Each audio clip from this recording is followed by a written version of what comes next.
Hi students and parents, welcome to Dr. TCS Career Guidance. So ఈరోజు మీకు చెప్పబోయే video గురించి మీకు తెలిసే ఉంటుంది. So only for women's engineering colleges అంటే పేరెంట్స్ కొంతమంది రిక్వెస్ట్ చేయడం జరిగిందనమాట. సార్ మాకు ఓన్లీ గర్ల్స్ కాలేజెస్ గురించి చెప్పండి అని చెప్పేసి. సో వారి కోసము అది కూడా హైదరాబాద్లో ఉన్నటువంటి కాలేజ్ గురించి వారు అడిగారు కాబట్టి సో ఈ వీడియో చేస్తున్నాను నేను. సో ఇక్కడ నేను ఒక 12 కాలేజెస్ అనేది చూస్ చేసుకోవడం జరిగింది. సో ఆ 12 కాలేజెస్ యొక్క ఎంసెట్ కోడ్, నెక్స్ట్ వచ్చేసి ఎప్పుడు ఎస్టాబ్లిష్మెంట్ అయ్యాయి, అదేవిధంగా కాలేజ్ ఫీజు అనేది ఎంత ఉందనేది కూడా మీకు డిస్ప్లే అవుతూ ఉంటుంది. ఇక్కడ మీరు ఒకటి గుర్తించాల్సి ఉంటుంది, ఇది వచ్చేసి మీకు 2021లో ఉన్నటువంటి కాలేజ్ ఫీజు డీటెయిల్స్. కొంచెం ఫీజు అనేది వేరియేషన్ కావచ్చు, ఒక 15% అనేది రైజ్ అనేది కావచ్చు అనమాట. ఇది ఓన్లీ ఫర్ గర్ల్స్ అనమాట. ఎవరైతే కోఎడ్యుకేషన్ అవసరం లేదు, ఓన్లీ ఫర్ ఉమెన్స్ ఇంజనీరింగ్ కాలేజ్లో చదువుకుందాం అనుకున్నటువంటి గర్ల్స్ కోసం అనమాట. సో ఈ బాయ్స్ కనుక ఈ వీడియో చూసినట్లయితే మీరు స్కిప్ చేయొచ్చు, ఈ వీడియో మీకు అవసరం లేదు. సో ఇక్కడ మనం 2 తెలుగు రాష్ట్రాల్లో మనం ఫుల్ ఫేమస్ ఉన్న కాలేజీ గర్ల్స్లో వచ్చేసి ఫస్ట్ వచ్చేసి మీకు నేను ఇచ్చినటువంటి ఫస్ట్ ప్లేస్ వచ్చేసి G Narayanamma institute of technology and science. ఇది వచ్చేసి మీకు రాయదుర్గ్లో ఉందన్నమాట. సో సిటీ మధ్యలోనే ఉంటుంది. ఇది 1997లో ఎస్టాబ్లిష్మెంట్ అయింది. ఇప్పుడు ఉన్నటువంటి ఫీజు ఈ కాలేజ్ వచ్చేసి 1,22,000 ఉంది. ఇట్ మే బి ఇంక్రీజ్ అనమాట. సో నెక్స్ట్ వచ్చేసి మనకి Sridevi women's engineering college Gandipet.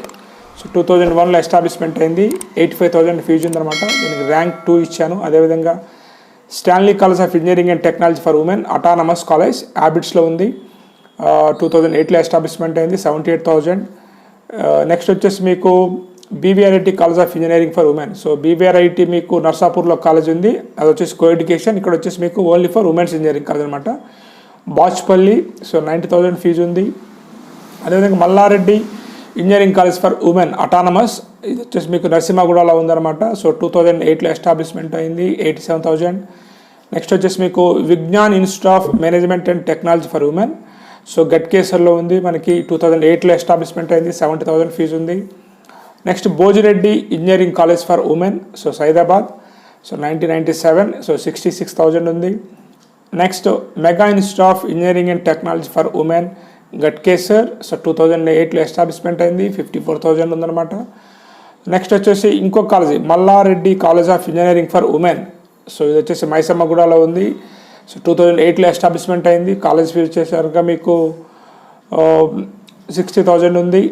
Next వచ్చేసి మీకు Rishi management science institute of engineering and technology for women, Rishi MS institute of engineering and technology for women కుక్కటిపల్లిలో ఉంది. మీకు 2009లో ఎస్టాబ్లిష్మెంట్ అయింది. 60,000 ఫీజు ఉందన్నమాట. Princeton institute of engineering and technology for women Ghatkesar. So 2009లో establishment అయింది. 62,000. అదేవిధంగా మీకు Nobel college of engineering and technology, so 2008లో ఎస్టాబ్లిష్మెంట్ అయింది. 40,000 ఫీజు ఉందన్నమాట. సో ఇవి నాకు ఐడియా ఉన్నటువంటి కొన్ని ఉమెన్స్ ఇంజనీరింగ్ కాలేజెస్. సో ఎవరైతే కోఎడ్యుకేషన్ వద్దు, మీ ఉమెన్స్ ఇంజనీరింగ్ కాలేజ్లో చదువుకోవాలి, లేకపోతే మా పిల్లల్ని అక్కడ చదివించాలనుకున్న వారు మాత్రము వీరు ఆప్షన్స్ ఇచ్చుకోవచ్చు. ఇవే కాకుండా మీకు డిస్ట్రిక్ట్ లెవెల్లో ఈచ్ అండ్ ఎవ్రీ డిస్ట్రిక్ట్లో అంటే మీకు సంబంధించినటువంటి పర్టికులర్ డిస్ట్రిక్ట్లో లెవెల్లో కూడా మీకు ఇంజనీరింగ్ కాలేజెస్ ఉంటాయి. ఎవ్రీ డిస్ట్రిక్ట్ ఒక మినిమం ఒక ఇంజనీరింగ్ కాలేజ్ అనేది ఉంటుంది కాబట్టి అక్కడ కూడా ఎంక్వైరీ చేసుకోండి. సో 2 చోట్ల కంపేర్ చేసుకొని మీకు నచ్చిన కాలేజీలో మీరు జాయిన్ కావచ్చు. Okay, have a nice day. Thank you.